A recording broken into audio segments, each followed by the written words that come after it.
La Bible dit ceci.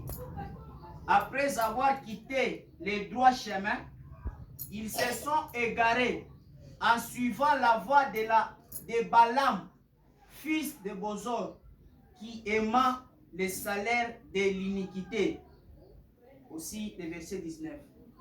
Il leur promettant la liberté quand ils sont eux-mêmes esclaves de la corruption, car chacun est esclave de ce qui a triomphé de lui. La Bible nous dit ici, chacun est esclave de ce qui triomphe sur lui. Donc, ces enfants ici, ils étaient esclaves parce que Moab avait triomphé sur eux. Frère Branham nous raconte l'histoire de Moab. Il nous dit Moab, il était un homme qui aimait beaucoup l'argent. Il était emporté par l'argent. C'est ce qui lui préoccupait lui. Donc il était esclave de l'argent. Et quand Moab, il a été choisi par un prophète, le prophète Balaam, Moab a commencé à travailler avec Balaam.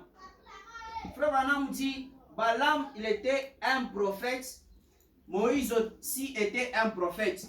Donc ils étaient des prophètes dans une même âge. Frère Branham dit, lorsque Moïse éleva l'autel, le prophète Balaam aussi a élevé son autel. Tout ce que Moïse pouvait faire, Balaam aussi faisait cela. Mais dans le camp, il y avait une chose qui faisait la différence entre les Balaam et les enfants d'Israël pendant qu'ils sortaient dans les pays d'Égypte. Frère Branham dit la différence qu'il faisait entre les Israélites et les enfants de Balaam, du prophète Balaam. Frère Branham dit dans le camp de Moïse, il y avait une emblème. Et cet emblème-là, c'était le serpent d'airain. À chaque fois que les enfants tombaient malades, à chaque fois qu'ils tombaient malades, ils regardaient au serpent d'airain. Donc le serpent d'airain, c'est ce qui faisait la différence dans le camp de Moïse et dans le camp de Balaam. C'est ce que Frère Branham nous dit. Donc aujourd'hui, ce sujet que j'ai intitulé « Rien ne va subsister devant l'église de Dieu ». Donc même quand les enfants d'Israël, ils ont quitté l'Égypte pour aller dans les pays promis, aucune maladie pouvait résister dans leur corps. Aucun démon ne pouvait résister dans leur corps. Donc, même quand ils recevaient des maladies, ils regardaient au serpent d'airain et ils recevaient la guérison.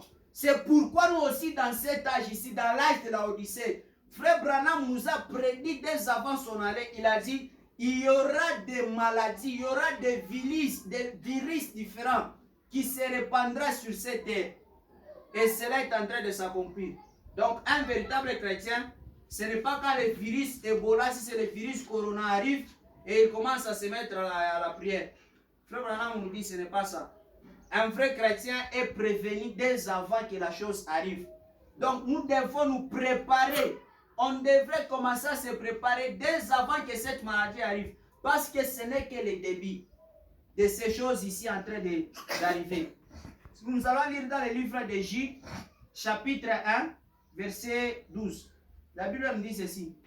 Ce sont des écueils dans vos agapes, faisant impudemment bonne chair, se rapaisant eux-mêmes. Ce sont des nuées sans eau, poussées par les vents, des arbres d'automne sans fruits, des fois mortes, déracinées, pour exercer un jugement contre tout et pour faire rendre compte à tous les impies parmi eux de tous les actes d'impies qu'ils ont commis et de toutes les paroles injurieuses qui ont préféré contre lui des pécheurs impies. Toutes ces maladies ici, ce n'est pas pour les chrétiens.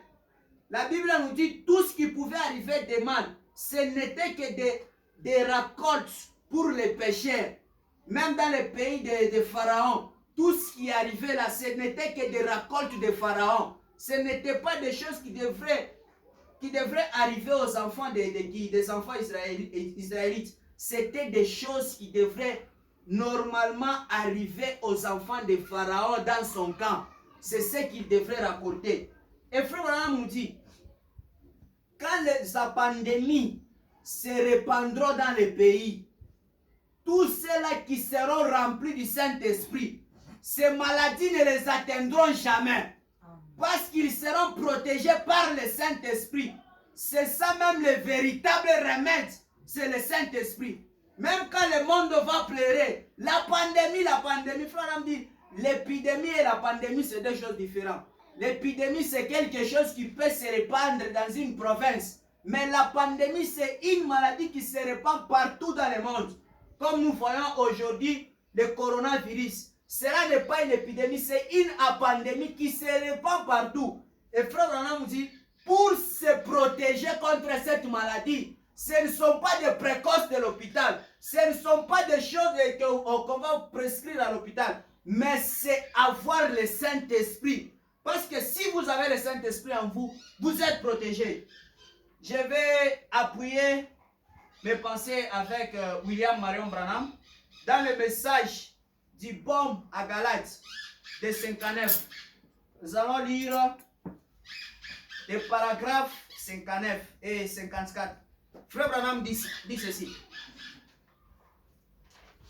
Maintenant, je vais solliciter toute votre attention et je demanderai que personne ne se déplace. Soyez vraiment respectueux. Tenez-vous tranquille et soyez respectueux et observez, croyez et priez. Maintenant, ayez foi. Amen. Donc tout ce qui arrive là, vous devez toujours commencer à continuer à prier. À prier, à prier. Et quand vous priez, vous devrez avoir la foi. Frère Branham dit encore dans le message, écoutez sa voix, des 58, paragraphe 154. Il dit ceci. Rien ne va vous faire du mal. N'ayez pas peur de prendre Dieu au mot. Détendez-vous simplement et ayez la foi et croyez, il veille sur vous.